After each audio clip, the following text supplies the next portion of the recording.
What's up and welcome to Party Invite, where we invite you to a gaming community of diverse enthusiasts. Your party members today are Thomas Egan. Hello. Carlos Gomez. That's me. Devi Hill. Hi, friends. And I'm your party leader, Chris Mowry. On today's episode, we're rounding out our E3 coverage with highlights of the final 2 days of E3. And we have a lot to get to. So, Thomas, tell me about day 3. You were watching most of this stuff. I was mostly running a solo ship there for day 3. It started, at least when I rolled out of bed, the first thing I saw was the Intellivision Amico, which is kind of a novelty casual console. Either it's going to be promising and you'll hear a lot about it probably a year from now, or we'll never hear about it again. It is a console that is it's like specifically aimed at casual gamers, family and friend like gamers. It's something I could imagine at like my Thanksgiving family get together. It's a console with a bunch of simple games, usually either retro ones that you recognize, or like actual licensed ones that you recognize, or simple ones that looked like something you'd play in an internet browser about 10 years ago, or 15 years ago. Its novelty is that it has these controllers that almost look like a camera, where on 2/3 of the screen, or 2/3 of the controller, is a screen that's also a button. And on the left side is a dial. It's almost like a D-pad with a zillion directions, 64 directions. And one of the things they were saying was you could, if your friend had an Amico and you took your controller over to their place, because you can use up to 8 controllers to play at a time, that you would take your games with you with the controller. You don't need an internet connection or a login. You just need your controller from home. So that seems cool.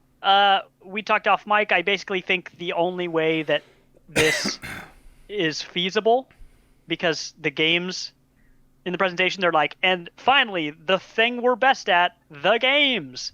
And I was like, man, I don't know about that. I think that is, we're going to see, Yeah. But if they get cool games for this little console, then if they market as like a family, like a living room console, a family console, and pitch the edutainment side of it to be like, hey, give this to your 5-year-old kid. They can play games on this instead of on your tablet. Also, you can have friends over and they just pick up their controller, and you can do things like if you're playing a poker game on screen, each person's poker cards, their hand, they are able to see on their personal controller screen. So it has some novelty to it. Like, there could be cool ways for games to manifest themselves. I just don't know if I'm holding my breath on it. I hope it does well, though. There are novelties to it that I think could change casual gaming in a positive way. But who knows? I'm not sending it to Shark Tank quite yet. They didn't give us a price, right? That's what I was going to say. Nope. I don't think they gave us a release date either. Because they gave us the price of the games. That's fine. But yeah, even in the presentation, he was like, you can go to our website where you can check out our games, or reach out to us if you would like to design a game for our system, or buy one, and all this stuff. I'm just like, okay. It was kind of like it was like a very candid commercial, sort of.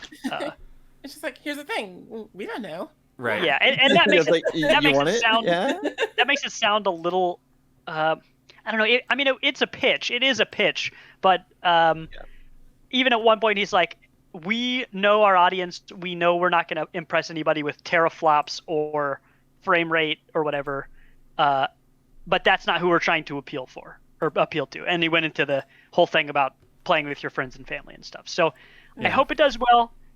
Who knows? This could be the last we hear of it.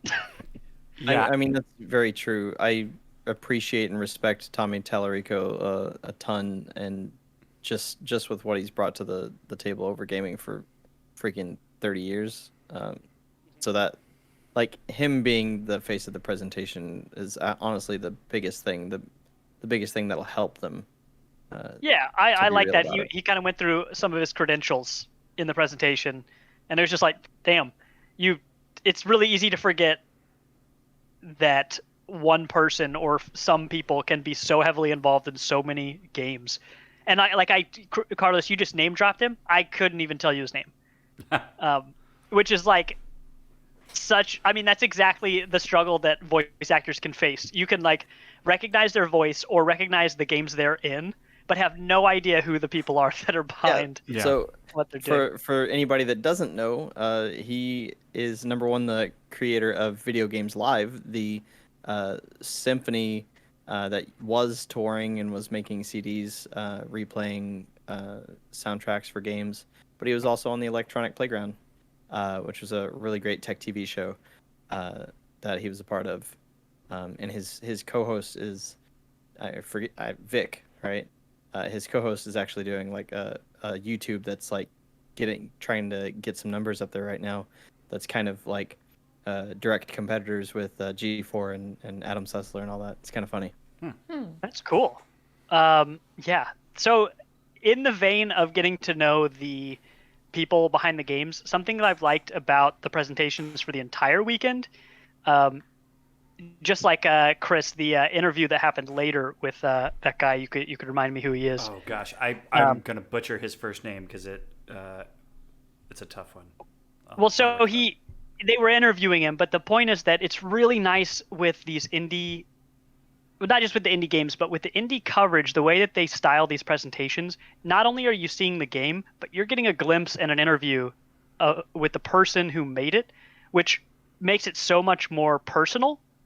And the fact that some of these indie games are made by 1 or 2 or 5 people, I love that aspect about these shows, that they do make it more personal, where they remind you that they're just normal people making games. Like they're just people like you and me, and I love that about these indie presentations. Yeah, that name that I'm probably going to butcher, but I'm going to try. Xavier Nelson Jr. He did that El Paso No Elsewhere game that we're going to talk about. He wrote the narrative for Hypnospace Outlaw, Skatebird, and more. Oh, no kidding. Mm-hmm. Yeah. Okay. Well, so that's cool. The other stuff at the beginning, the only other thing that we're not going to talk about is the Blancos game thing. All I want to say about that presentation is it really, really centered around NFTs, and they kept saying, you don't have to understand NFTs to enjoy this game. And the whole time I was like, what is this game? Like, I don't know anything that's happening. You keep telling me it doesn't matter, but I still feel confused.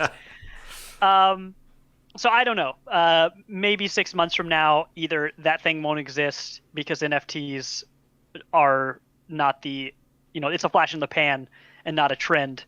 Or maybe it's groundbreaking. I'm not going to say much more on this because I just don't know enough about it. But it seemed like there were some things there that could be interesting as far as like online microtransactions, as far as like buying a digital thing. When they say it's one of like 100 in the whole entire world, because of NFTs, they can prove that. They can prove that they're not just saying that, but then selling 500, Yeah. So who knows? Don't know really what that was. I spent that entire like almost 30-minute presentation confused, and that felt weird. Would you say that you do a Blanco? Wow. Da-da-da-da-da. Yeah. It's like the first time I spoke like this whole time, and that's what I brought to the table. There you go.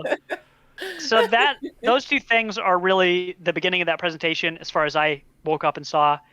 After that, the only game I have written on my list for the whole day is Nico Ghost Jump, which was during the Indie Showcase. I liked that because it showed elements of, it reminded me of Super Mario Odyssey, where you have a 2D and a 3D platformer. Also, there are like coins around and stuff, so it's hard not to see that. Yeah. At one point, the character was moving very quickly, and it seems like, based on the description on Steam, that it is a game about discovering the mechanics and then trying to complete the levels faster and faster. So at one point in the trailer, it was going pretty fast. Like the person clearly knew what they were doing. And that part reminded me of Sonic, when you watch players like get good and then they're actually able to go fast. Yeah. So it seems interesting. You're a cute cat running around and visiting Okay, like these unique listen, locales. anybody that looks up Nico Goes to Jump, just on the basic Google search, it goes right to possibly the cutest fucking thing you'll ever see. Yeah, that's what I did because I saw it in our notes and I was like, oh, what is this? And I looked at it, Like- I was like, it's so cute. It's way too adorable, and apparently it was supposed to come out last year. Interesting. Okay. So Neko Ghost Jump has a demo, right? Is that what I Yes, researched it is. properly? Okay. We verified that just moments ago. that is available to play right now. On Steam. So if you got the Steams, Yeah, check it out. That's the only proper game that I have written down from the whole entire day. I got two for you. What's up? And I can't remember. I believe this was during the indie showcase. I'm not sure exactly when this was, because it was kind of a mess yesterday. We're together. Yeah. Frontier Falling is a space RTS that looks fucking awesome, and you can like customize all your ships and stuff. It looks really cool. And then there was one called Fallen Aces. And if you go to their website is doomnoir.com. It's Oh my basically gosh. it's basically Wait, that's the URL. yeah, that's the URL. And it's Well, basically they nailed it. yeah, they nailed it. It's basically like a gangster Doom. So like you're like punching people and stuff.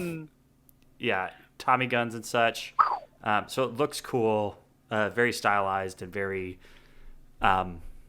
original Doom art style. A little bit updated than that, but it just looks kind of cool. And I think we saw that earlier, maybe yesterday even, or the day before yesterday.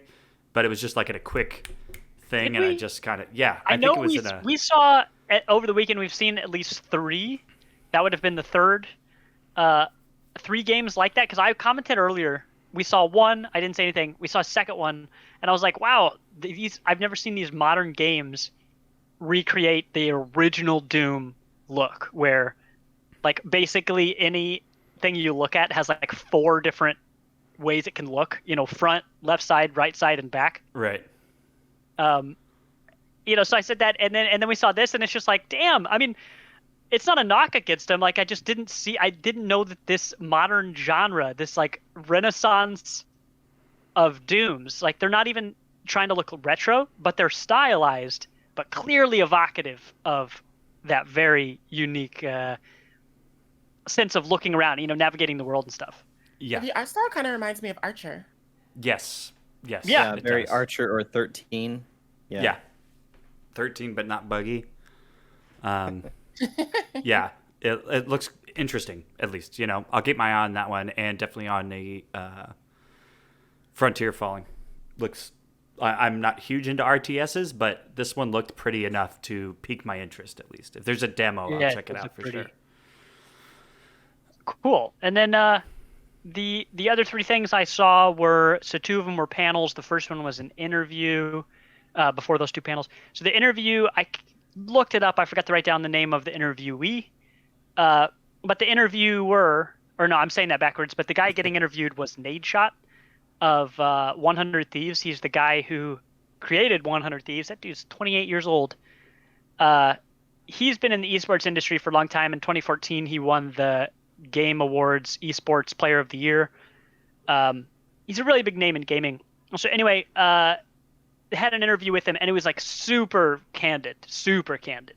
And there were several times. Well, there was a couple times where, he was cussing up a storm. Like, he clearly didn't edit the way he talked at all for the interview, which honestly I thought was totally fitting for how he represents himself. Mm-hmm. And I say that in a good way. Like, I feel like exactly what you saw is exactly who he is. And I really like looking at those looks behind the scenes into esports, because esports is so unique to itself. In ways, it is similar, of course, to like traditional sports, because you have franchising and leagues and national and international competition and other things, you know. But because it is gaming, it's got its own culture. And unless you're in that esports culture bubble, it's probably invisible to you. Like, maybe you get a few things. Maybe you've seen like a snippet of a broadcaster or things that you're just like, oh, that's an esport, but I don't care about esports, which is totally fine. It's just a unique cultural bubble, and so I got some friends who work at Team Liquid, and so hearing their kind of behind the scenes stuff is really interesting to me. So that's what made this Nadeshot interview so interesting. They just talked about how he, went from being one of the best Call of Duty players in the world to having these huge deals. I mean, a lot of the deals that he was getting in gaming as sponsorships were at the time some of the biggest and most important ones. And then he went on, he decided he wanted to create his own thing, so he made 100 Thieves, which is wildly popular. One of the top esports and content creation businesses in the world.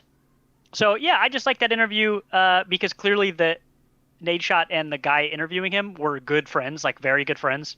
So it was just like a different vibe than I think you usually see from interviews like that. Usually they're very well edited, prepared, like it's more of a fucking 60 minutes thing, and this was not 60 minutes. So 100 Thieves. Just to add, the interviewer was Hex, HECZ, and he actually Nadeshot actually had a little bit of a Twitter thing happen yesterday about it, because the video was supposed to be at least a little edited. So oh no. Yeah, there's a little kerfluffle, as Twitter does, but it looks like it's kind of settled now. But yeah, obviously candid would be the best way to say it. So very candid. Like people started like sharing their respects, but also getting onto him like, hey dude, we saw you, like that's what we expected from you this whole time. And he's like, oh shit. Okay. Oh. Yeah, because there was more than once he mentioned, well, if this makes it into the video, blah, blah, blah, blah, blah. So he said that at one point, because he really started to just like get into like more personal, like more detail oriented stuff. And he was like, I don't know if this is going to make it, but if it does, here's the story. And then another thing, the interviewer was like, when did blah, blah, blah first happen or something like that? And the guy was like, I mean, I could tell the story of when you and I first met, but I don't know if you want that told on camera. And the guy was like, yeah, go for it. And so like, I don't know, he told a story and it was interesting, but like I said, candid. But yeah, it just kept coming up where I'm just like, man, they're doing it live. Like, they're just doing it. I'm gonna have to drop the thread in here for you, because it's just really funny. Like comments, it's like, that sucks, but I feel like the stuff you said is still valid. And then somebody else is like, what was it? Oh, wait, but this was kind of awesome. Yeah, I really liked it. It covers all sorts of funny bases. Yeah, so look into the esports scene with that guy. Check him out. It's impressive to me how young so many of these people in esports are. It's younger than me. I really like that you brought up the point about how it's almost like another world parallel to our own. You know what I mean? The whole, just like the esports like world. It's almost like if you think about like Shin Megami Tensei or like Persona, where it's just like la la la, going to high school, and then all of a sudden you like go down the stairs and then bam, alternate universe, like Dinos. That's really what it's like. There's just nothing. There's no gradient to it. There's not like, oh, I'm a little bit in esports. It's like, you're in it or you ain't. It's like, once you find somebody who's in it, you're just like, oh, you practically got esports tattooed on your knuckles here. Oh shoot, hide. Actually, what it would be, because in esports culture, shoes are really big, so that's what it'd be. Like, I'm now I want shoes that are written across them. It's just esports. That'll be my street cred. Paint my toenails. Wear some flip flops. Esports across the whole feet. Esports. I was about to say, if you just have E's going across the whole thing, that'd be great. So after that interview with Nadeshot, Take-Two did a panel on diversity. I think there were either 11 people there or like 15. No, it must have been 11. A bunch of people from a bunch of different positions across the company, and then also externally, like people they use as consultants or have worked closely with in the past. I couldn't drop a single name here, but what I thought it was fine. it's hard. There's a lot going on in a panel with 9 people in it. But my takeaway was something that I firmly have believed in when I did stuff in Kansas City. It's that it's not about one of the people said this explicitly, but it's not about splitting slices of the pie to include people. Where like when you make a game, or if you're a publisher or anything, like how do you include people in your game, or how do you market to the right people, or how do you have any tact when you're navigating the games industry? And this woman said it's not about splitting the pie slices of the pie, it's about baking a bigger pie. Which I can tell you, running events in Kansas City, that's how I felt. I was like, why in the world are you guys competing with each other? There's so much pie left for everyone. Like, you guys are fighting over the smallest amount of pie. Just make a bigger pie. Like, you don't have to split the slice. It's for everybody. So, Kansas City is going to be dealing with that for a little bit, but that's just like a thing in gaming that I think people. Well, that's not even a gaming thing. I think people look at it as, if I'm not the one being catered to, then I'm being forgotten. But the only people that are saying that are the people who are normally, traditionally catered to. So anyway, I thought it was a fine presentation, but yeah, the takeaway is bake a bigger pie. And then the last thing from day 3 was the Voices of Gaming panel, which had 4 women who are voice actors, and then the host. I actually would have to look up again what she did. I think she's a voice actor herself. I'm pretty sure she's a voice actor. But the interviewer, so to speak, it's a panel, was Kritzia Bajos, and the interviewees were Angelina Bamani, Carolina Ravassa, Jennifer Hale, and Courtney Taylor. So I messed up the order. Let's see if I can get it right. That's the voice of Symmetra, Sombra, Fem Shep, and Jack from Mass Effect. They'd do way more things than that, but those are just the first things that came to my mind as an Overwatch and Mass Effect player. It was a good panel. It was them talking about not only diversity in gaming, being a woman in gaming, but how the process has changed over the years. I mean, these are all veterans of the industry, and they're talking about how things have changed a lot. For example, now there are enough people in voice acting that they aren't expected to just do, accents that they are not good at. They're not native to them. They don't even think they're very good at them, but there's no one else to do them. There aren't any other options. So they're like, a nice thing is, as we have more people in the industry, people can fill the roles that they are best at, which allows other people to fill the roles that they are best at. They're not competing over things. Courtney Taylor said that. Make a bigger pie. Right, bake a bigger pie. And then Anjali Bhamani, the voice of Symmetra, she was saying that she's excited. Well, so basically, as an Indian woman, she, like with Indian heritage, she has, like, she'll get hired to do voice work for a game. And then the people running the game will also look to her for advice on, like, Indian culture and all these things, where they basically assume that she knows about all these things because she's Indian. And she joked in the panel, she's like, they want me to do this, that, and the other and talk all this way, but I know Spanish better than I know any other language, And it's just not, when people look at her, that's not what they expect a certain thing, because she's the only person on staff who can answer their questions. So she said it's nice now to have experts in the games industry who can be that person, so that the voice actors can voice act. So they don't have to be the cultural expert on something that they're not an expert. They're just a person. They're just a voice actor. So I like that. And then Jennifer Hale also said, the industry on a consumer side has grown a lot to appreciate voice actors, especially as, like we've talked about, it's nice to see people's faces and get to know them as humans, especially if they're active, like on Twitter, for example. And they're more than just voices. So they really do have influence and respect.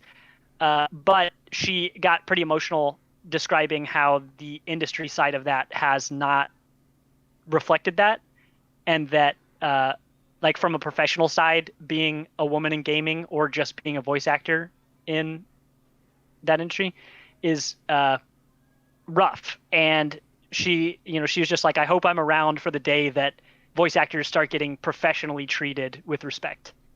Because we've seen a lot over the past decade with a lot of rough stuff. But Yeah. it was a good panel. I mean, I know I just said a lot, but if any of that interests you, it's really worth checking out. That was my favorite panel from the entire weekend. And that's all I have to say for day 3. It was less game trailers and game like showings, and more industry behind the scenes stuff. I kind of like that though. It's really easy to come in with like a flashy new trailer or a quote unquote flashy new console and television. But like when you get a glance behind the curtain and see that these are just really people, they're not like machines just cranking out content for the consumer. They're like human beings with lives and dreams and passions. And so even though day 3 wasn't like quote unquote interesting to like a consumer from like a what's going to be coming out standpoint, it was really intriguing to me. I didn't actually get a chance to watch it, but hearing you talk about it, it's like humanizing. Yeah. It makes me. It's more. It builds more connection to me as a person, rather than just like me as a gamer. Yeah, and I like this because normally, so this is a weird time for me. I just moved across the country, and I am not working a job right now, so I've never had the chance to watch a Monday or Tuesday E3 all the way through. Like never one time have I had the option to do that. So it was kind of cool to see the stuff as it was happening, because normally that happens during the workday. I look at the cliff notes and I'm just like, okay. And I tell you what, going back to try to find links to those panels was a lot of work relatively, and it's no wonder why more people don't see those things, because it's practically erased from the internet. Like, I'm kind of kidding, but it was way more difficult to find the Take-Two panel I could find, but the women in voice acting one was hard, and finding Reb Valentine's mental health discussion on, I think, Saturday, possibly Friday, maybe Saturday. That was a good one. That was also really hard. So I wish those got a little more viewership, because they need the viewership. Like, the people not watching are the people who need to be watching. But anyway, that was day 3. Lots of industry stuff and all that. I just wanted to point out real quick, because I just checked the E3 portal, and there's nothing there, and it just puts up a little banner, and it says the consumer isn't authorized to access. What? So that's real fun. Oh, heck. Trying to get into the portal under the fan authorization, you couldn't do anything to start. And even after, when there's a whole place that they could put the clips and more information, and they could have kept the forums open, and it's just all locked up? It's already locked up for the fans.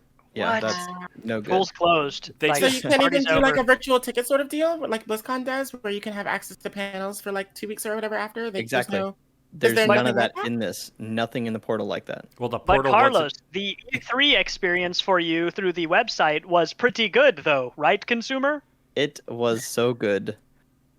There was many conversations attempted. And the website was online the whole time. They sent out the co-stream absolutely. releases early. Yes, I am being told yes. That is correct. I am being told to say yes. Yeah, and just to be on that note, I think that this E3, I know, Thomas, you really enjoyed this one because of how much you were just able got to actually enjoy it. This E3 was a fucking mess. Like, they just like, besides the hosts, which I think did a fine job, and like their like groups and panels and things, like just the pacing of the days, the way they set things up, they stretched things too long. Like, yesterday was 10 hours. Out of all the things you just went over, that was 10 hours. Like, that's too long for what we just talked about, you know? They didn't want to front load on Saturday, which was surprising. It's like, this is the day that people are going to be watching because otherwise they're just waiting for Microsoft. And Yeah, and at the beginning of the agree on day on Saturday, they had like an hour-long presentation, which was actually like 45 minutes, and then they had an empty hour where nothing was happening at all, and then they started the presentation. But then later that afternoon, there was the overlapping content with Devolver, which is understandably not actually a part of E3, so there's kind of trickiness there. But I'm sitting here thinking, like, why is there an overlap? This is like planning all of things, like all family Thanksgivings on the same day. It's like, yo, we have a break of like 4 days. Can we split Thanksgiving, please? Yes, it's like that. Because it felt like we could have gotten this E3 done in the weekend, maybe into the Monday, and been done. If they started E3 on Thursday, I'm always gone at Bonnaroo, which is a music festival that's on Thursday, Friday, Saturday, Sunday, and it goes through Sunday night, right? Why don't they just do that? I feel like the Monday and Tuesday lose so much energy because they're weekdays in the second half of this event. And because of Jeff Keighley deciding to do the Summer Games Live thing on Thursday, which is separate technically from E3, but it's still in the, like, from a consumer side, it's all the same weekend. Because I don't care if he's related to E3. It was a good show and I watched it. Right. I'd rather all of this was bundled. Even if they didn't change the content, they just shorted up a little bit. Because we saw indies on Thursday, then we saw some of the same indies on Friday, and then we saw some more of the same indies. Not all of them, but we saw overlap. And it's just like, I don't know, winning from this. It needs to be cleaner and tighter. Yeah. And I don't want the second half of the event to be on weekdays. Yeah, if they would have started Thursday, if they would have done Thursday, Friday, Saturday, then Keighley would have just gone on Wednesday. Dude, why don't they front load? Or he would have gone on Thursday earlier. Well, so he could have gone on Wednesday. What if they front loaded all of the panels that have lower coverage to set the tone for the rest of the event on Thursday and Friday, especially Thursday, and then everybody tunes in on Saturday and Sunday for the hype stuff? Keep Nintendo on Sunday. Well, it was also like, I don't know. ESA, hire me, but like, don't actually. I don't want to work for you. It was the whole thing at the end of the show today, where it's like a discussion about diversity in games, and it's kind of a bummer, a really big bummer of a panel. Like, it was a great panel, but it was a bummer of a panel, and then they were like, panel. all right, let's get into the awards. And it's like, who the fuck edited this or thought this was where these things needed to go? Like, this is just completely, like, I don't know. Like, I don't work. The panel just ended on a really somber note. Yeah. It ended on a somber note, and it was just tough to understand what the pacing was supposed to be. Yeah. Because, okay, so if I'm comparing this to Bonnaroo, which is a festival that's very highly curated, they don't just throw acts on the schedule willy-nilly. Like, there is an overall plan, each day kind of it has its own vibe, So, like, yesterday, Monday, was certainly the panel vibe, right? Today was Nintendo vibe, as far as I'm concerned. Saturday was super off the rails. Sunday was, like, a little sleepier, but still, like, had some good stuff. It can't all be EDM, Thomas. Just saying.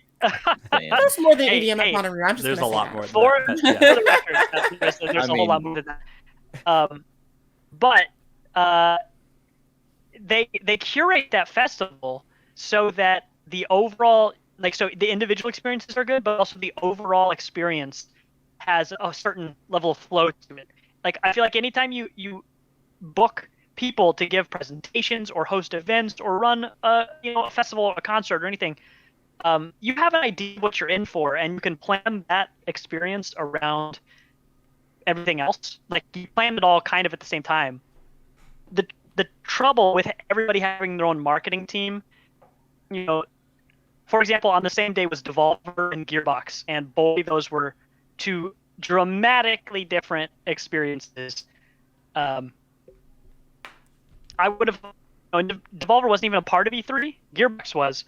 Gearbox was just, like, in my opinion, a huge pumping of the brakes at the time when you need to be pushed the gas. And it's stuff like that where I'm like, look, I know I'm not getting paid to do this. Like, nobody's paying me for my opinion on this right now.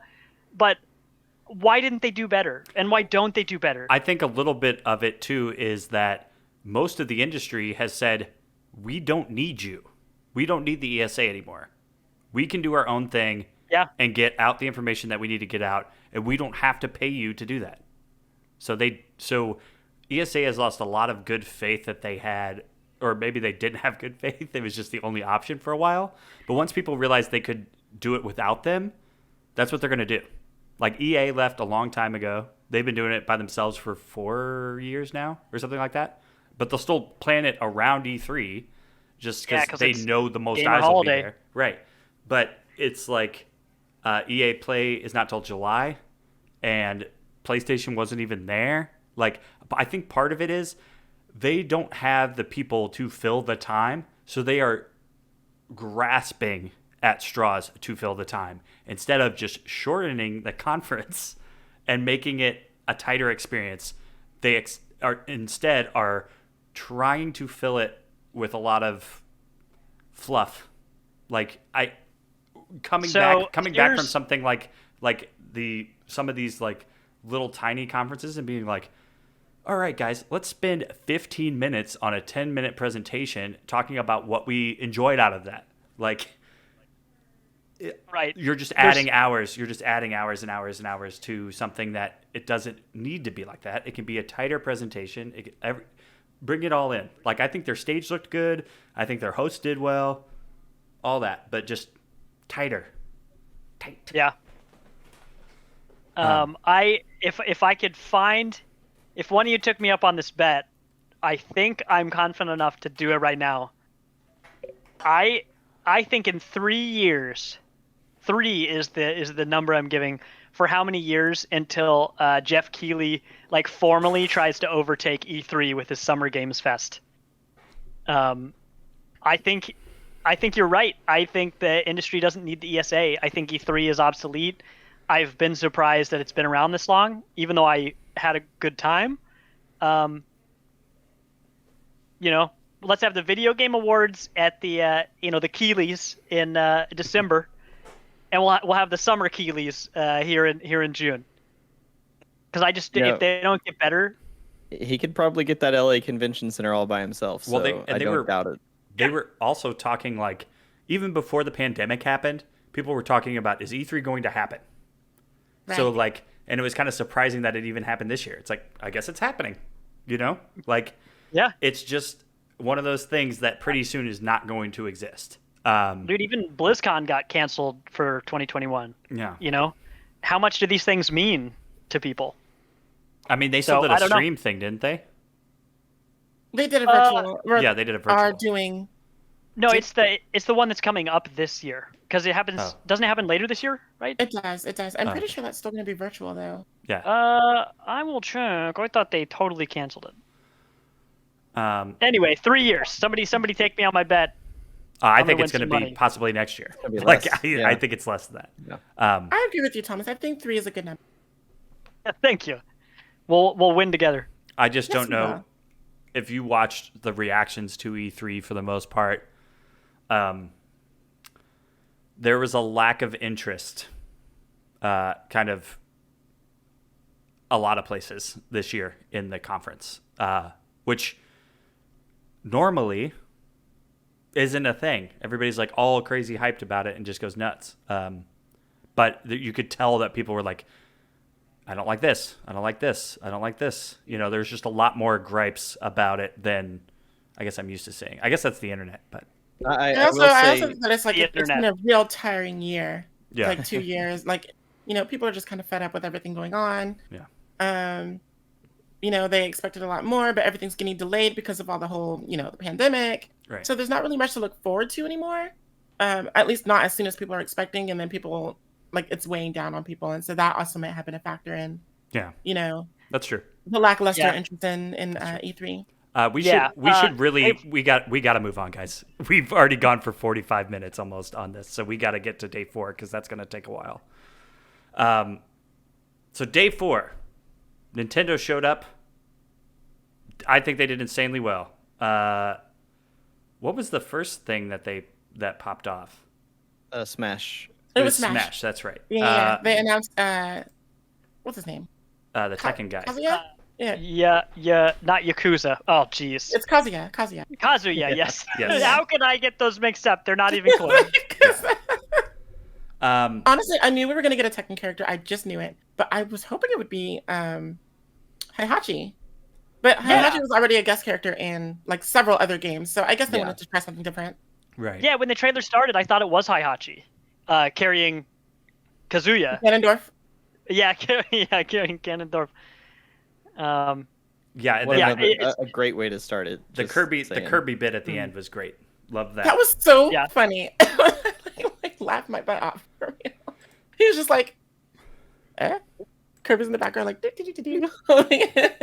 And I was kind of surprised. Like we were kind of talking about this in the chat. Like people kept being like, temper your expectations, and I thought there was a lot of surprising shit in this. So I'm not sure exactly what. Because you tempered your expectations. Yeah, that may be, but also I guess that was me biting on the opposite end of the rumor mill, being like, okay, guys, y'all, every time there's a Nintendo Direct, you're like, okay, and then the Breath of the Wild 2 will come out, and 3, and we're gonna get Pokemon with all the regions in one game, like. And everyone who owns a regular Switch now will get a free upgraded Super Nintendo Switch Pro. And I'm just like, guys, I think your wish list is Super too Nintendo big. Land of Japan. That's true. Exactly. that does happen with Nintendo fans a little bit, but it does. So maybe I bit the opposite into that, where I was just like, okay, maybe we can have fun. Yeah, Like I knew we were gonna get Bayonetta because Platinum already said, don't expect any Bayonetta news this year ever. Don't do it. Just stop thinking about it right now. Stop. And that was like 3 months ago too. They're just like, that was like in January or something. They were just like, don't even tweet. Don't even start typing that word. I mean, realistically, there weren't that many losers this year. If you want to say that, I mean, like you said, Debbie, we were warned already from Platinum for Bayo. So really, nobody lost for Metroid because we got Dread, and that was cool. Can we talk about it? And really, the only other losers there would be anybody that was expecting another Xenoblade, which was kind of me. But we also still aren't really losing because we also got Pirate Mithra in Smash this year. So yeah, I mean, whatever. If anybody expected a WarioWare game, they were disappointed. We only got WarioWare. Don't you mean Mario Mare? Yeah.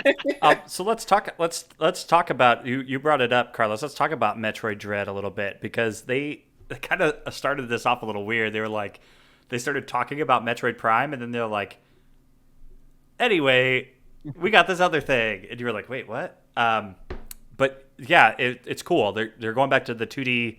It looks really great. I was worried, like when we saw it at first, I was like, shit, because the whole thing is how many amazing, great Metroidvanias have we had in the past, few years. It's like Nintendo hasn't done it in a while. Is it going to be good?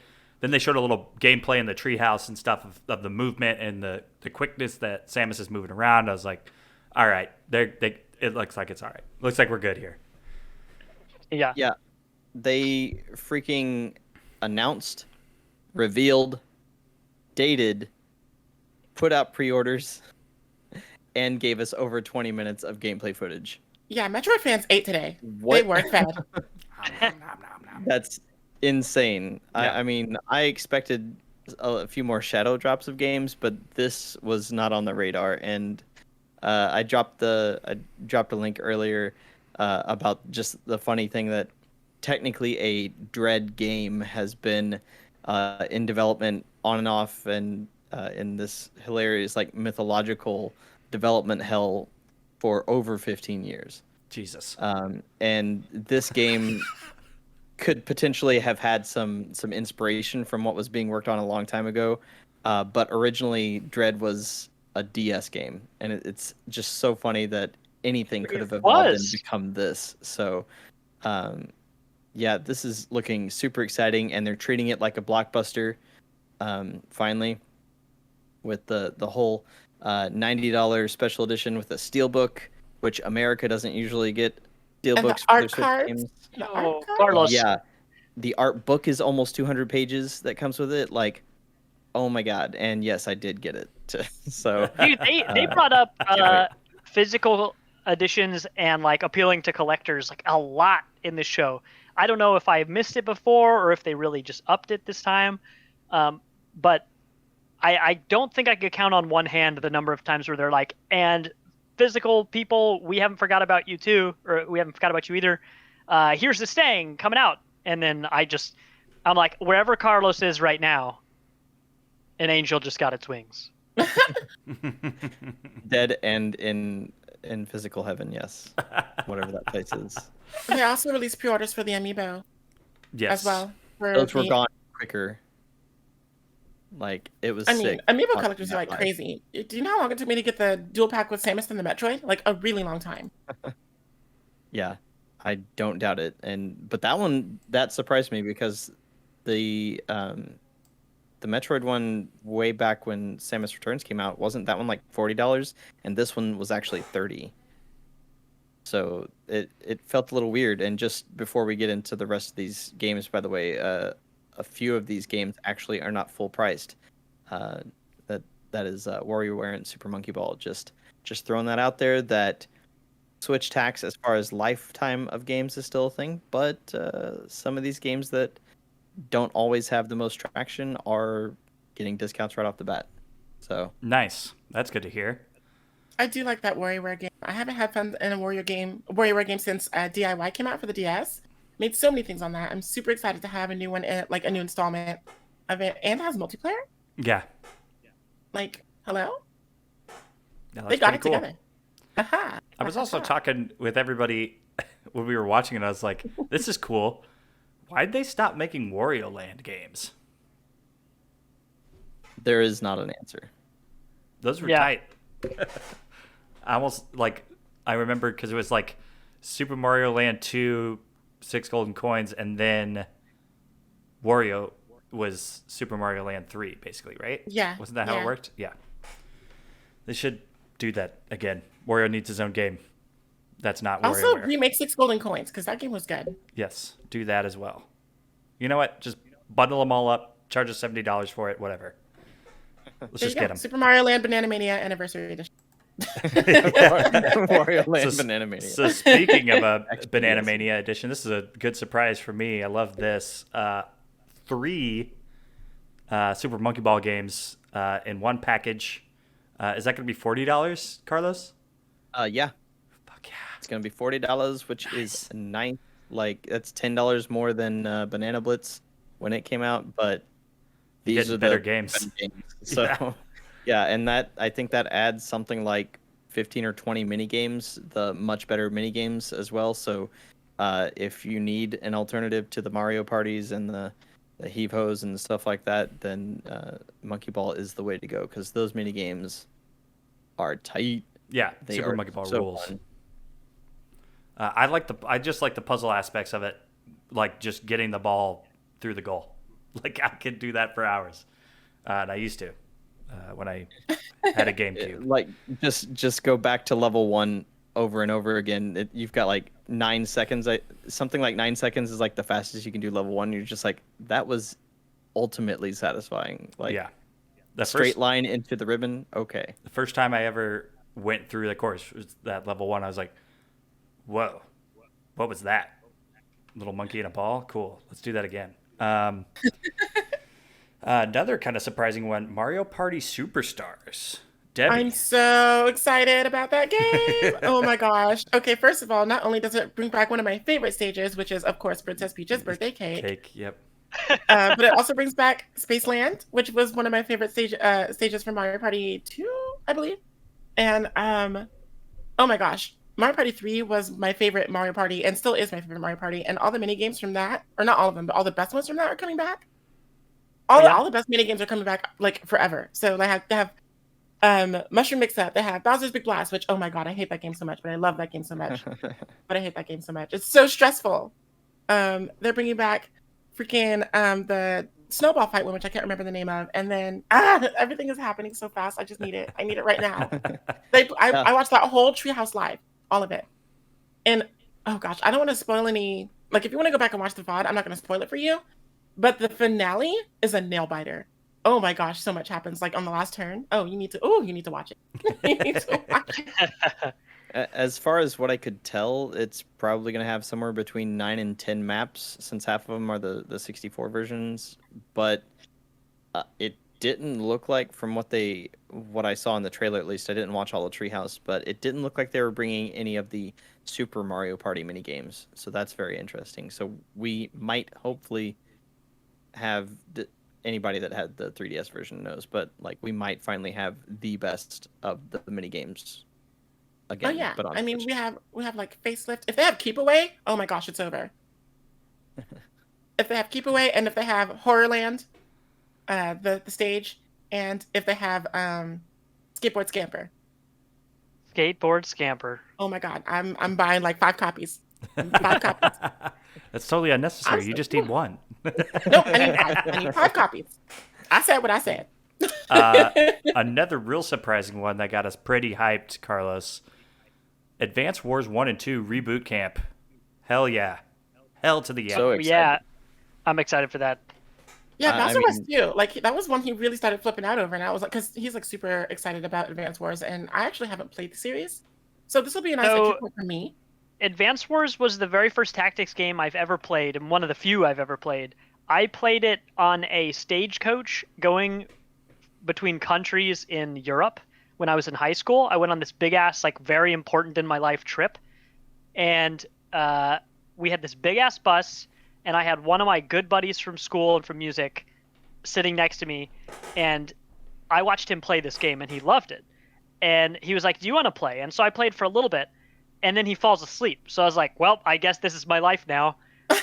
So I kept happening several times throughout the trip where he's like, "Hey, I got jet lag. I am about to zonk on this bus. Here's my DS. Play whatever you want." So I was like, "Okay." So it was nice. Like that game holds a very specific time and place, you know, in my heart, and to be able to play a remaster is pretty cool to me. Like that did a nostalgia thing that I really wasn't expecting. I don't know if I thought that was actually a game that was important to me until they were showing it. I was just like, I think I do care about this. Like, I think I am actually going to buy this thing. And you so- can easily put 30 to 50 hours into each one of them too. Hmm. Cool. I'm looking for another offline, just something I can munch on, you know, as a nice little snack. So I think that'll be it. Was there online capabilities for?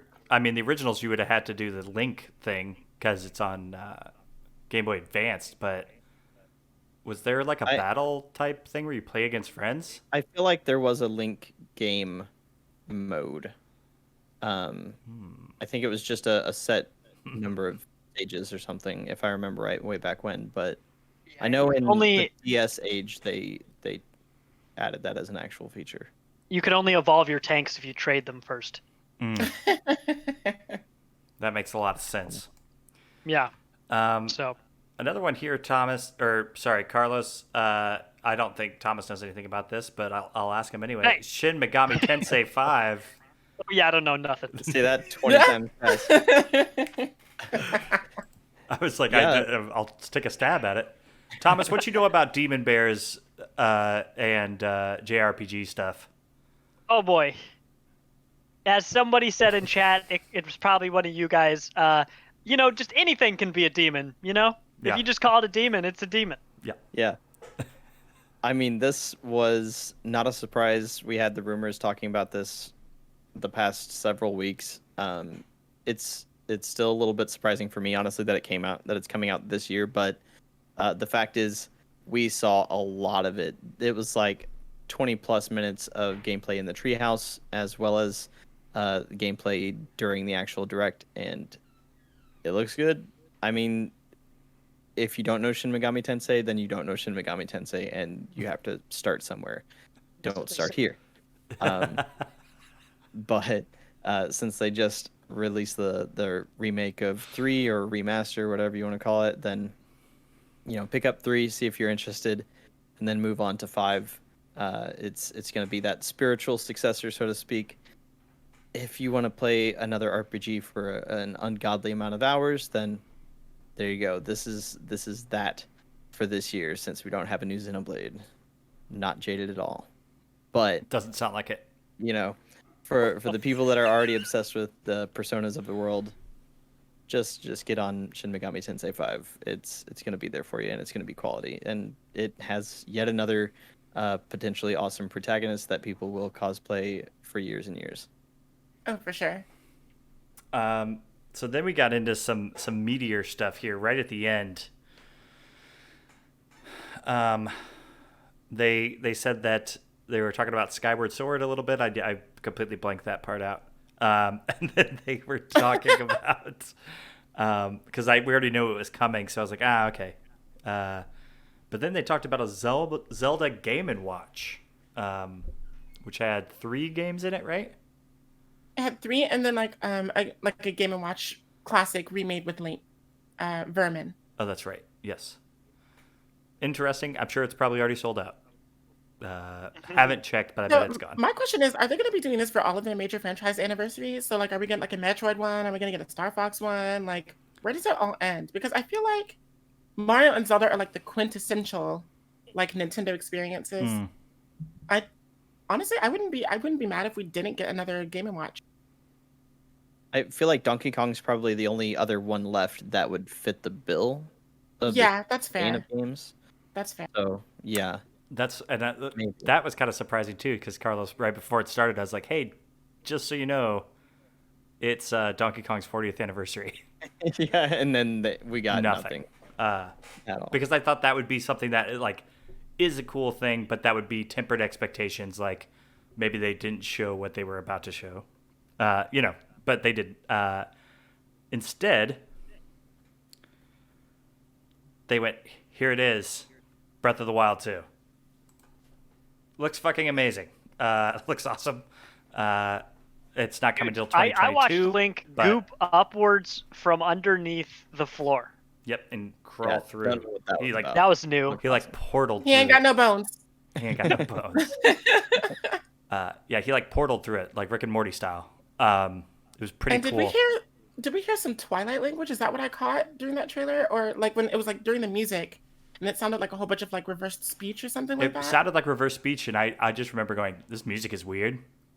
Yeah, I wonder if the internet has taken to that yet and just like decrypted and unreversed and flipped it, undid and reversed it, and all that whatnot.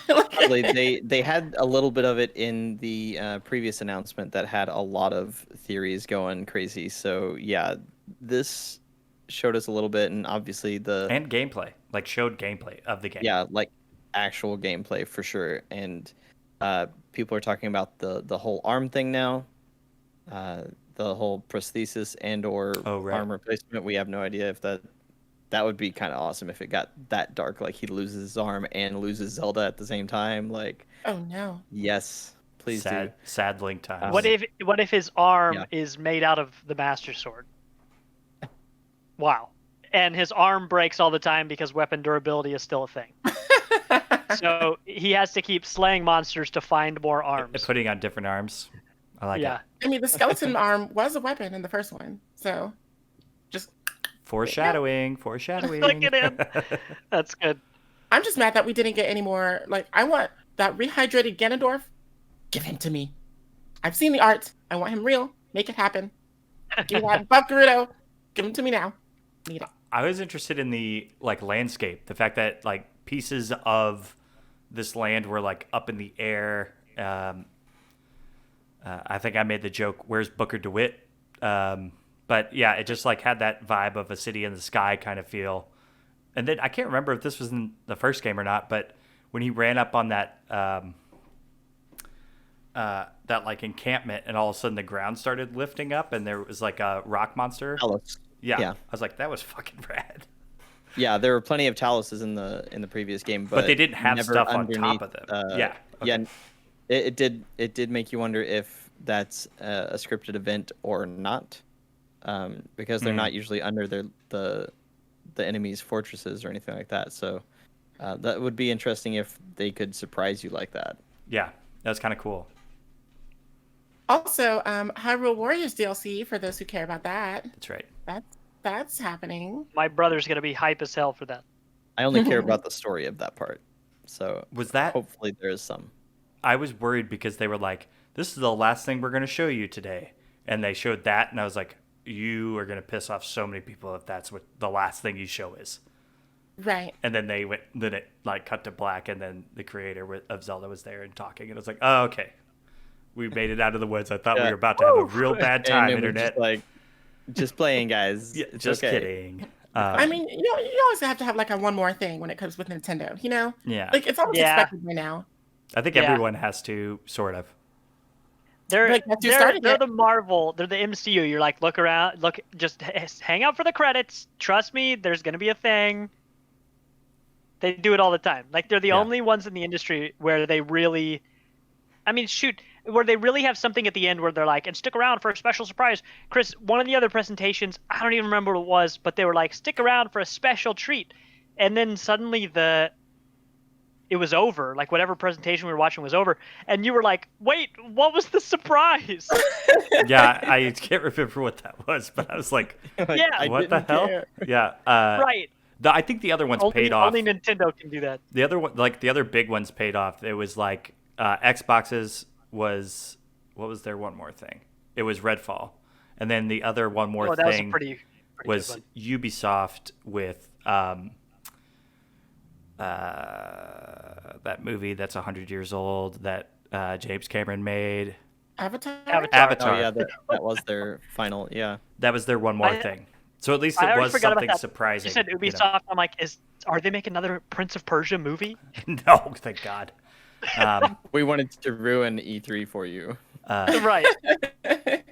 But yeah, I think Nintendo killed it. I still think that Xbox kind of edged them out a little bit, but I think for the big tentpole conferences of Xbox and Nintendo for this year, I think they both did a great job. And in third, I do think the biggest point to take from it is that Nintendo is like, these games are fucking here. yeah, That's it. 5 months and Yeah. all of these are out. You're Yeah. not waiting. except for That long. except October's for going to Zelda. be a really big month. October and November. Because, of course, in November, we also have the Pokemon remake coming out as well. Mhm. And then whatever else is happening. And most likely I Halo. wanted some Unite news. Yeah. I'm just saying, where's Pokemon Unite? Give me news on it. We had the beta. It's been months. It's been 84 years. Or if you're a Pokemon player, it's been 3,000 years. Mm. They'll get that. Well, as someone mean, who we- looked up cat years today, I am very like, wow, that joke really hit home for me. We do have one more Pokemon Direct this year anyway, right? So maybe we got one last chance at Unite coming. Well, I'm tempering my hopes. Yeah, temper them expectations. So yeah, Nintendo did great. We had a couple more things that happened today after that. There was supposed to be a Bandai Namco thing. It seemed like a full presentation of probably about 30 minutes. But from what we saw, it was about 10 to 15 minutes of them doing like a dev diary type thing for Dark Pictures House Anthology. of Ashes. Yeah, Yeah. House of Ashes. Right. Weird, to say the least, because we were I expecting like think- a little thing. Yeah, if we had no expectation of like Bandai Namco is definitely going to show up and I will at least hear their name one single time, if it wasn't for that, then that presentation would have been nice. Yeah, I mean, the quality of the presentation is, it doesn't change based on what I think it's going to be. right. But yeah, I was expecting something very different from that. It was a Yeah. cool dev diary for that thing, and then it was over. And that was it. And yeah, when we in our show notes, Debbie was like, "Hey, can somebody send me the notes for Bandai Namco?" And I was just like, Nah. I don't think it happened. Yeah. Like, something went awry. It feels like I don't, or Yeah. like calling it just well, I hope Bandai everyone's Namco. okay. Yeah. Just Yeah, calling it but Bandai actually- Namco was weird. But not to cut off the rest of the stuff we've got, but they more or less, like they had that, and they had a couple panels with games journalists, and then also like an ending, like a wrap up diversity panel again, which we also talked about was like a really somber, strange, in my opinion, way to end the show from a presentation standpoint. Like they ended on a very somber note, and then we're like, and now the E3 Game Awards. Let's see why the biggest budget AAA-ist people won the most anticipated game award. And so it was just like a strange thing. And the confusion coming off of the fact that we weren't sure what the Bandai Namco thing was. And I felt like I didn't know what was going on until we got to the actual Game Awards. And I was like, okay, now we're back on track. All of that was a confusing thing that I felt like did a disservice to the message they were trying to send. Yep. For sure. So anyway, it was a little confusing. So, end rant. Then we also had so now I'm confused because now we're all sorts of discombobulated. So sorry, just it went post, Chris. It went the Bandai Namco thing, Eureka, Play for All, and then all that stuff happened. Okay. Yeah, that confused me. Okay. So Eureka, a small Chinese developer, or maybe they're not small because they kind of seem to have some pretty high production value stuff here. They showed off a game called Loopmancer to start off, like 3 or 2.5D, like Metroidvania shooter runner slasher thing. Looked fucking awesome. I don't know what else to say about it. It looked really rad. It looked in the summary to be described as a roguelike as well. Okay, well there you go. Yeah. Very cool. It just like immediately like jumped off the screen as like, oh, this looks fucking really cool. And then Metal Mind, which sort of looks like Enter the Gungeon, but you can like customize your own little mech. And that has a demo available on Steam right now if you're interested in checking that one out. I'm gonna look at that one. And then GameStop did their Play for All thing, which was great. They did. They like showed game trailers. This is like in cooperation with the Mix. They showed some indie game trailers, and then on certain ones they'd have like conversations with the devs about them. One I had here, Unsighted. I honestly can't fully remember exactly what this is, except for I think it's a like top down. This was so confusing is because I think their editing was off or something because the guy said El Paso elsewhere, so I wrote that down. And then they showed this trailer for a game, and then it was like, it's Unsighted. And I was like, what? And then they like did the interview with El Paso Elsewhere like a little later in the show. So I think something got edited incorrectly or something was in the wrong place. But Unsighted looked cool, top down, twin stick shootery. But when you were like shooting people and like customizing your weapons with your axes and your swords and stuff, there's numbers flying off of people. So looked super interesting. I'm looking forward to I like the heroine. It looks like another Katana Zero sort of situation. Yes. Yeah. That's actually what I thought about Loopmancer. It kind of reminded me of that because, there's the time travel aspect of, starting over fresh from like the date, like the very beginning or whatever. Right. Yeah. This looked really cool. But two like huge highlights out of this Play for All, for me anyway, was El Paso Elsewhere. We mentioned the dev earlier, does a lot of stuff. This is like a mixture of Max Payne and Doom. And his interview like sold me on the game. It was like, yep, gonna play that. Because he was just so honest and true about what he was trying to create. It just looks very, very cool. Like kind of PlayStation 1-y or early PlayStation 2 graphics. It just looks really rad, and the developer is rad. If you can find the interview that he did for I think he's shared it on his Twitter. Go check that out. Apostle Elsewhere, very cool looking. And then one, Thomas, that I only caught the end of, but you were able to watch, was Chinatown Detective Agency.